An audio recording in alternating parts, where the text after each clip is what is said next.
Car tester Reinhold is on the road in the most powerful version of the Porsche 911, the GTS. But he's turned the wheel over to race car driver Hans-Joachim Stuck. This is no ordinary convertible, says Reinhold. It's a Porsche 911 GTS. Over the decades, the GTS has always been a special car. It's not a turbo and not a GT3. So what is so special about this car? Hans-Joachim says it's got a 3-liter 6-cylinder engine and it's a twin turbo with 450 horsepower. Right now we're just cruising around with a normal rate of revs and the engine's humming right along. But as soon as he's got some open road, he can engage the turbo and let rip.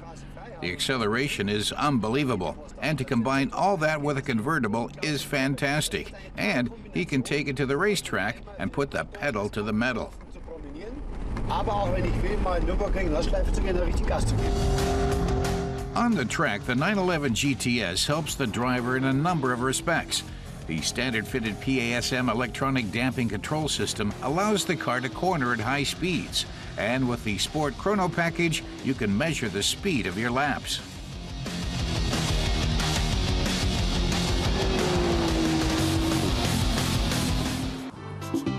It's a cool gimmick, but you don't need it for cruising around in the convertible. Then, other qualities come into play.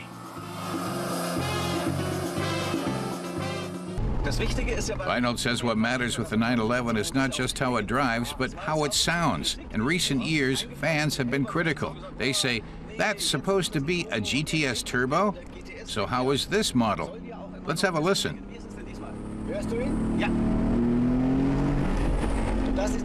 You have the normal exhaust position, Hans-Joachim says. You don't hear anything. But when you press the exhaust sound button, the Porsche sound system, it really takes off.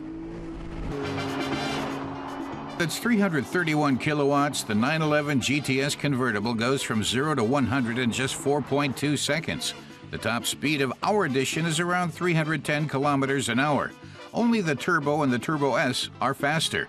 Where does the performance come from? Reinhold says that every time people sit in a new 911, they say that it's the best one ever. Every time they ask, what have they added now? The designers deserve a compliment, says Hans-Joachim. If you see the leaps the model has made from year to year, it's unbelievable. Where do they get their inspiration? The handling is better, the brakes are better, the mileage is better, and the emissions are better, and all that has been combined with better performance. The 911 GTS comes as a coupe, a target top edition, and the convertible we're checking out. The fabric roof opens automatically at the touch of a button in city traffic too. All the GTS models have a new front section, special seats and central locking wheels, familiar from race car driving.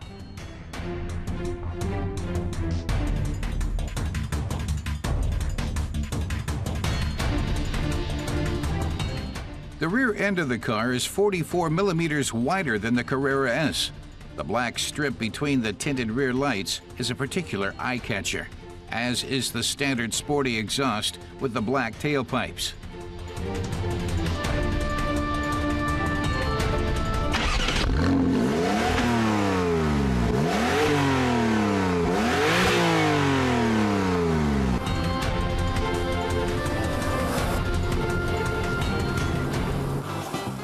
The 911 GTS convertible starts at 137,500 euros in Germany.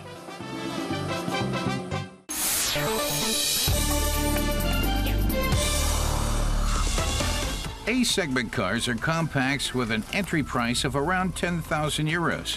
Because of their small size, they're unsuitable for families or trips with lots of luggage. But their agility means they're great for city driving and for people who don't have to transport too many people around. Ford used the Fiat 500 as a basis for their mini-segment runabout, the Ka. But now Ford has developed a platform of its own, and the resulting model is called Ka Plus. Ford classes it as a sub-B vehicle, the lower B segment. The exterior of the Ka Plus is a straightforward affair, doing without any fancy frills. The chrome grille is typically Ford. At 3.93 meters, the Ka Plus is longer than a typical A-segment car.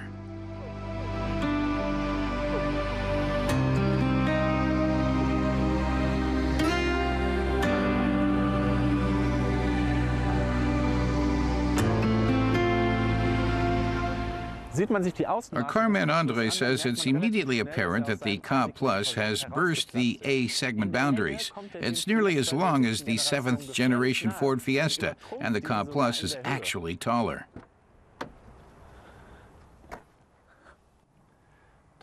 This also translates into enhanced comfort. In contrast to the Fiesta, Andre has enough room, which is mainly down to the higher roof. Andre says that the trunk clearly positions the car as a sub-B segment vehicle, less than a B but more than a Mini. The cargo space is definitely enough for an ordinary trip. One little niggle, when you open the trunk, there's not much to see. You could describe its plainness as inexpensive. Well, they have to keep the price down somehow.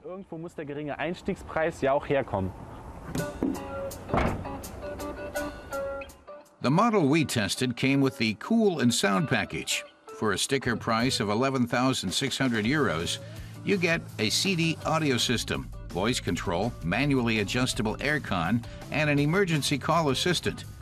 It calls for help via a Bluetooth connected cell phone if the airbag inflates.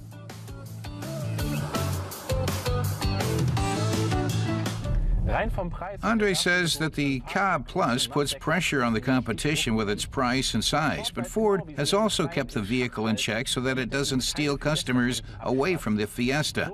For example, with a relatively small, old-fashioned infotainment display panel. It's being phased out of the 8th generation Fiesta, which will have a large touchscreen. But with the Ka Plus, it's unfortunately the best you can get. The Cool and Sound comes automatically with the high-performance 1.2-liter four-cylinder induction engine variant. It has 63 instead of 51 kilowatts and is the most powerful car you can buy.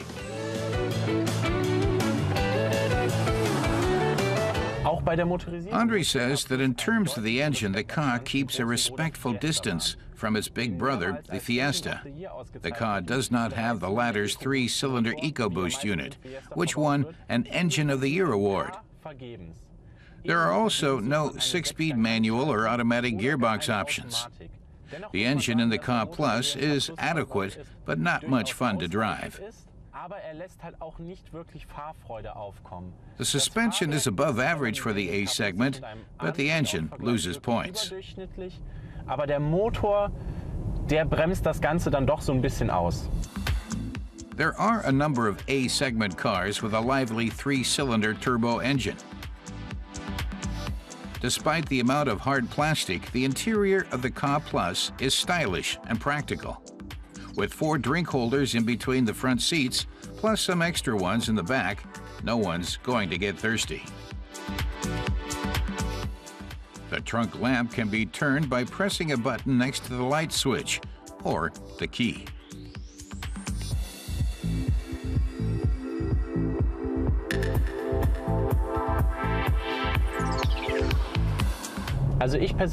Andre thinks that Ford should have come up with another designation for the Ka Plus's segment. Sub-B implies that the car has been artificially kept below the Fiesta, which is a bit unfair. What buyers get is a more top A-segment car at an A-segment price. A vehicle that offers more space and better handling than is usually the case in the A-segment. Welches man im A-Segment meistens vergebens sucht.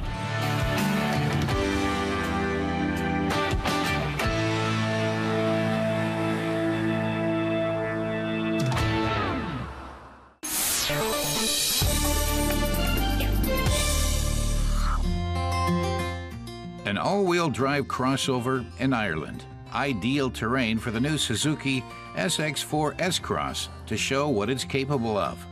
The weather here seems to change by the hour, from wind and rain to blue skies. Our car reviewer Michelle wants to see whether the SX4 S-Cross lives up to Suzuki's promise to get you where you're going fast, rain or shine. She's testing the version with a 1.4-liter gasoline engine, delivering 103 kilowatts of power and a peak torque of 220 Newton meters. It makes the dash to 100 kilometers per hour in a little over 10 seconds. The manufacturer's fuel economy rating is 5.6 liters for 100 kilometers. Our edition has the Comfort Plus equipment line. Prices in Germany start at just under 29,000 euros.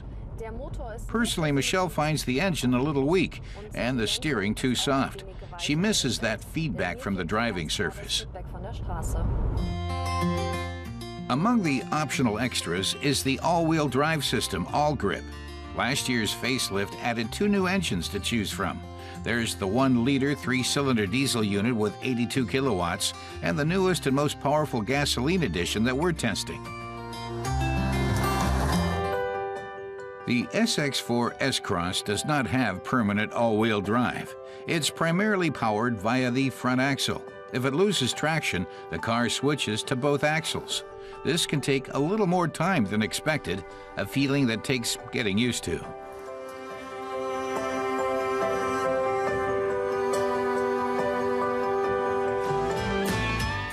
But now it's time to unleash All Grip as we go off-road. Our forest course provides its fair share of obstacles. The gravel track doesn't seem to really challenge the SX4 S-Cross, but what about more slippery conditions? The crossover certainly has the right color for this adventure, at least.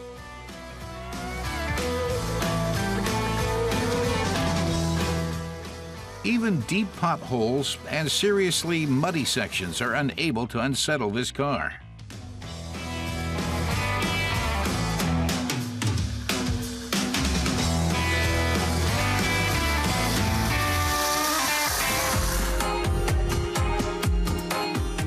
The front gives the SX4 S-Cross a broad and chunky appearance. Measuring 4.3 meters long, there's plenty of space for rear passengers. Thanks to a ground clearance of 180 millimeters, it can master regular and bumpier roads with ease and take on off-road passages pretty safely, even when things get a bit rocky.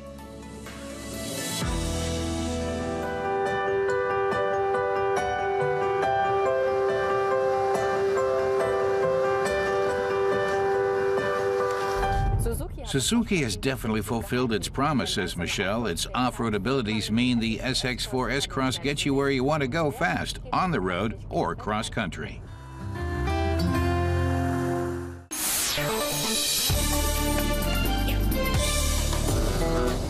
The latest generation of the Kia Rio, driving along in Rio in Portugal, the Tagus. There have been a range of changes for the subcompact's 4th edition. With a reworked design, a new engine, and plush fittings, the Korean manufacturer hopes to score big with buyers. In terms of numbers, the Rio is Kia's 4th most important car in Germany, explains executive Stefan Kost, but the Rio is more than that for its maker. It's generated a lot of new customers who previously had nothing to do with the brand. Kia's unique 7-year warranty could be among the factors attracting them. Or maybe it's the €11,690 starting price. And the new design line, already been introduced in other models, is also expected to entice newcomers.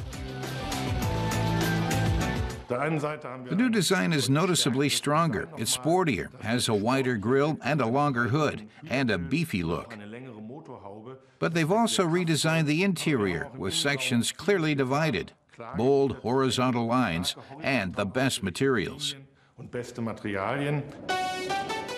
The Rio's dimensions have increased slightly.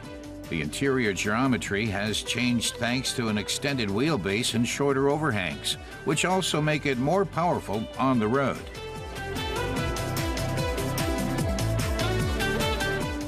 Both front seat and back seat occupants have ample room.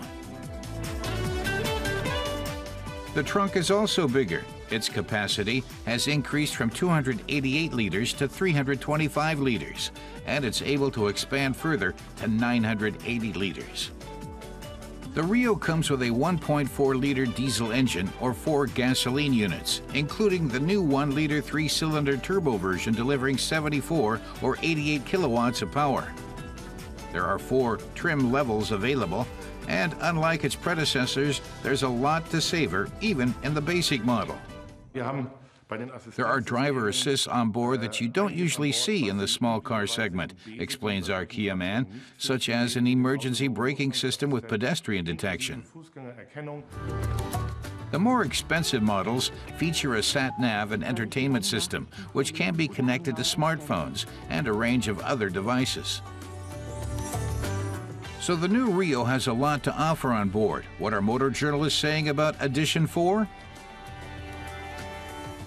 It's nice and quiet, both inside and outside the car. I really like that there's a more economical 3-cylinder turbo on board. It's more than enough for this model. It's designed very progressively and makes a solid and appealing impression. A very sporty city car, very distinct from the usual monotony.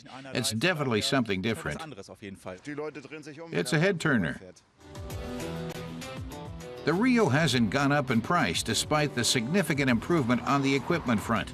We tested the 1-liter 3-cylinder 74-kilowatt engine with a fuel economy of under 5 liters per 100 kilometers. Not just economical, but also agile.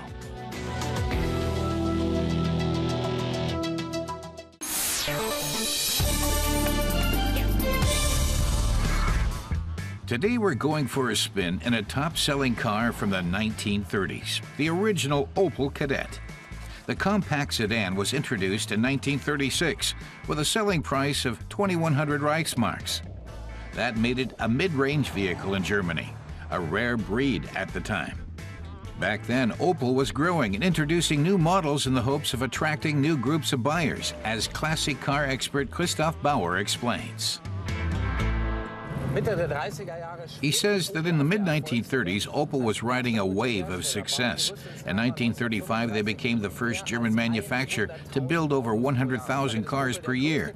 That made Opel the largest maker of passenger cars in Europe. However, this impressive growth was only possible thanks to hefty cash injections from American parent company General Motors, which took a majority stake in Opel in 1929 during the Great Depression. When the German economy started to pick up, the middle class developed an interest in cars.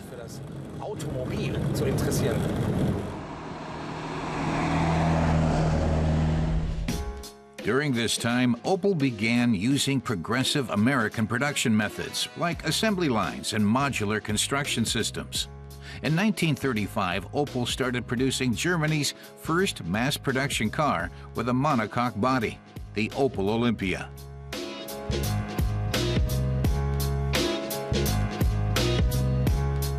A slightly more compact version of the Olympia's body was used to create the Kadett. Its simple technology was largely taken from Opel's entry-level model, the P4.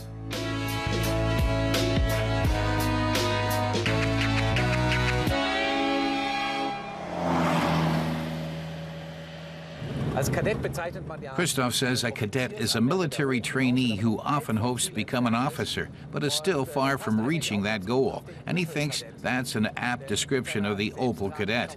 While it had the monocoque body modeled on the Olympia, it lacked some of that much more expensive car's finesse. Still, at its premiere in Berlin in 1936, Opel's sales director touted the Kadett as an everyday car for discerning customers.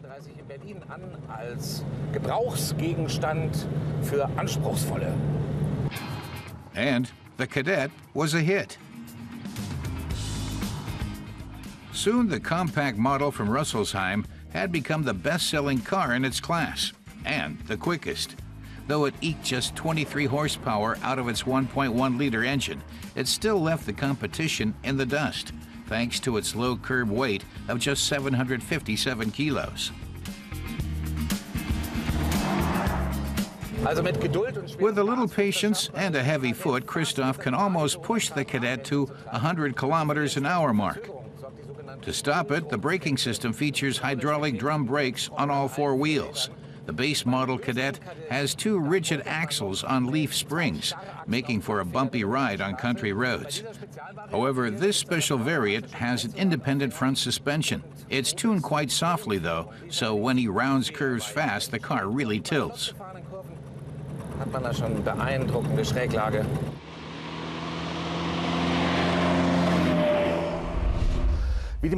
Christoph says that like most 30s-era vehicles, the Opel Kadett has that streamlined shape and rounded aerodynamic design that was so popular at the time.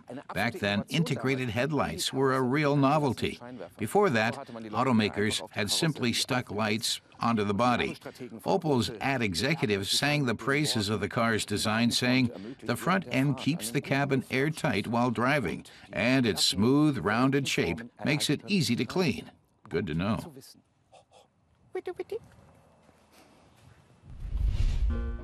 A stylized Zeppelin adorns the Cadett's hood.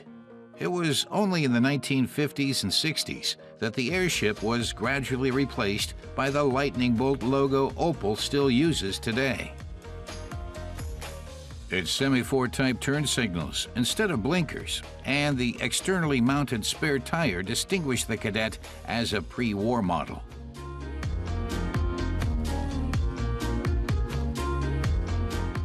The interior is very Spartan, with just a few instruments and a lot of bakelite.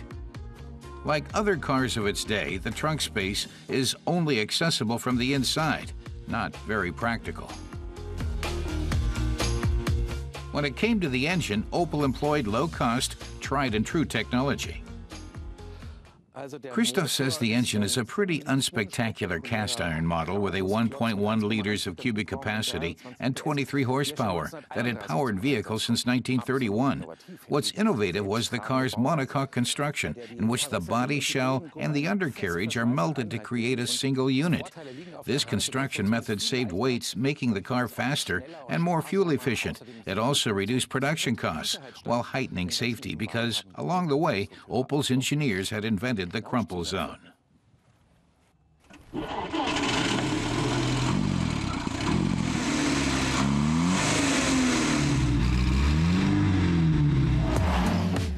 The crumple zone was a byproduct of the car's unibody construction, though it was only patented at the end of the 1950s by Mercedes engineer Bella Barrenier. Still, that oversight didn't hurt the Kadett. The little Opel found over 30,000 buyers in its first year alone.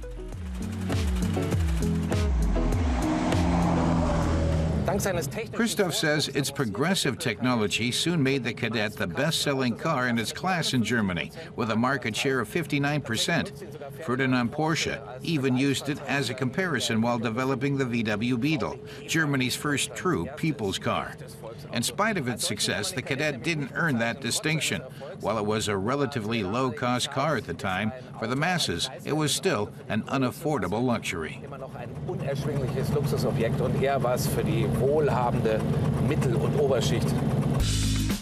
That's why over 30% of the production was sold abroad. Kadetts could be found on the roads in South Africa, Argentina, China, and New Zealand.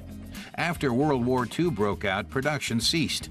The last original model Kadett rolled off the assembly line in May 1940. Christoph tells us that while production of the Opel Olympia resumed in the post-war years, the Kadett wasn't resurrected. That's because as part of the war reparations, the entire production line in Rüsselsheim was confiscated and shipped off to Russia. There, the Kadett was reborn as the Moskowitz 400 and remained in production until 1959. Thanks to its innovative monocoque body, the Opel Kadett remained competitive for many years, which Christoph says qualifies it as a milestone in automotive history. More than 107,000 rolled off the assembly line in 4 years, making the Kadett Germany's best-selling compact car of the pre-war era. In 1962, the model was reintroduced with the snappy slogan, "OK, like Opel Kadett." OK wie Opel Kadett. A total of 6 generations of the Kadett were produced until Opel ceased production in the early 1990s. Tschüss.